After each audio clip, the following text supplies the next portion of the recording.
Ingat Allah itu dalam artian seperti yang tadi disebutkan, harus terkait dengan Allah. Tapi banyak yang tidak bisa mengaitkannya. Ini yang perlu kita kaji.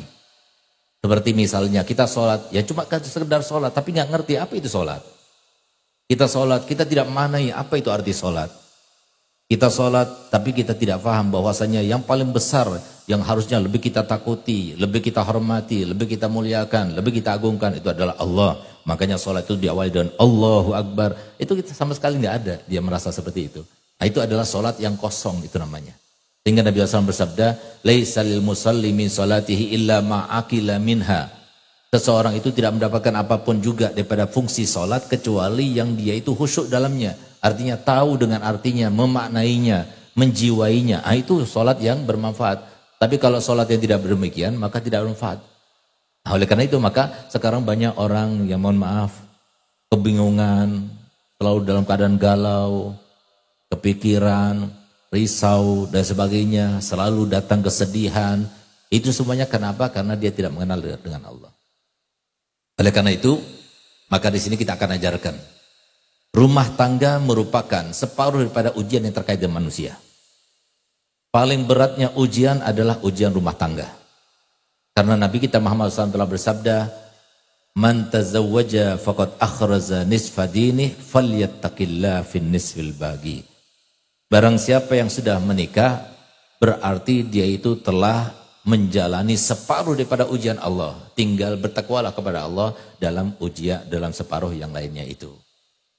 Ketika seseorang itu melihat pernikahan itu adalah sebuah kebahagiaan, ketika seseorang itu melihat pernikahan itu adalah sebuah kebebasan daripada belenggu status yang tidak menentu, ketika seseorang itu melihat pernikahan itu adalah sebuah solusi, ketika seseorang itu melihat pernikahan itu adalah sebuah usaha untuk mendapatkan anak dan keturunan, maka selama itu pula dia tidak akan mendapatkan hakikat daripada ibadah yang disebutkan oleh Nabi dalam perkawinan itu. Sehingga pandangan-pandangan semacam itu, persepsi-persepsi semacam itu salah. Sehingga yang semacam itu persepsinya akhirnya dia salah jatuh cinta. Salah dia itu melabuhkan cintanya. Harusnya cintanya kepada Allah. Untuk Allah. Tapi justru cintanya diletakkan kepada manusia. Yang justru kalau kita boleh pikir-pikir dan merenungkan, ternyata suami kita atau istri kita itu adalah orang yang paling membebani kita. Dia adalah seorang pecundang. Dia adalah seorang yang bikin kita repot. Bahkan dia adalah seseorang yang akan menjadikan kita masuk neraka. Dan akan dituntut kita semuanya karena dia. Tapi justru dia yang kita cintai. Kan aneh. Orang yang kita yang menjadi beban kepada kita, yang membuat kepikiran kita, yang mengambil banyak pikiran kita, kok justru dia yang kita cintai.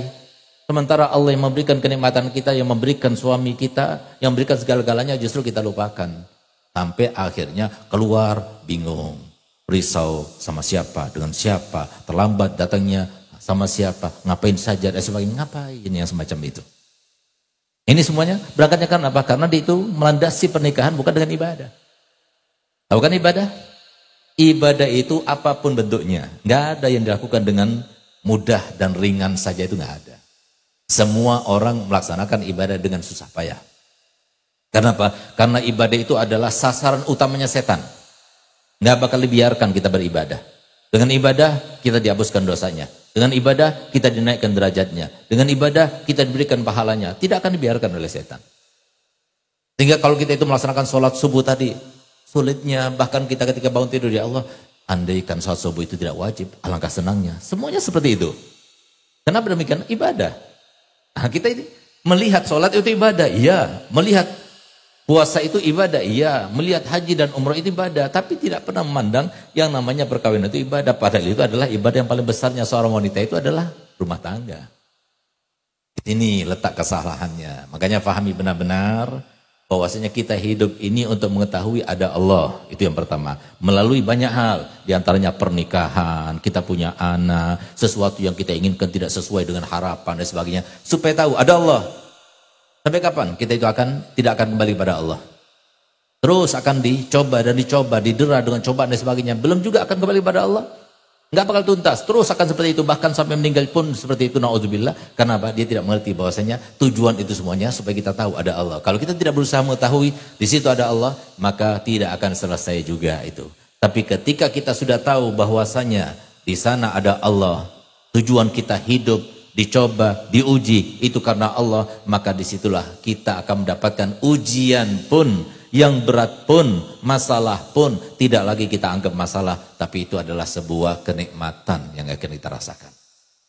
Itulah yang akan kita kaji sekarang ini, bagaimana cara menjadikan pernikahan itu adalah sebuah kenikmatan, sebuah kebahagiaan, sebuah ketentraman, sebuah keamanan, yang intinya tidak terkait dengan manusia, terkait dengan Allah. Solusinya, kalau kita ingin pernikahan itu menjadi sebuah alat untuk membahagiakan kita, media untuk menyenangkan kita, maka satu-satunya cara cuma satu, yaitu menjadikan pernikahan itu adalah penghubung antara kita dengan Allah.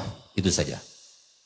Tapi kalau yang kita lihat cuma suami, yang kita lihat cuma mertua, yang kita lihat juga ipar-ipar saja, yang kita lihat cuma rumah tangga yang kita jalani itu, maka sampai kapanpun kita tidak akan merasakan bahagia sama sekali.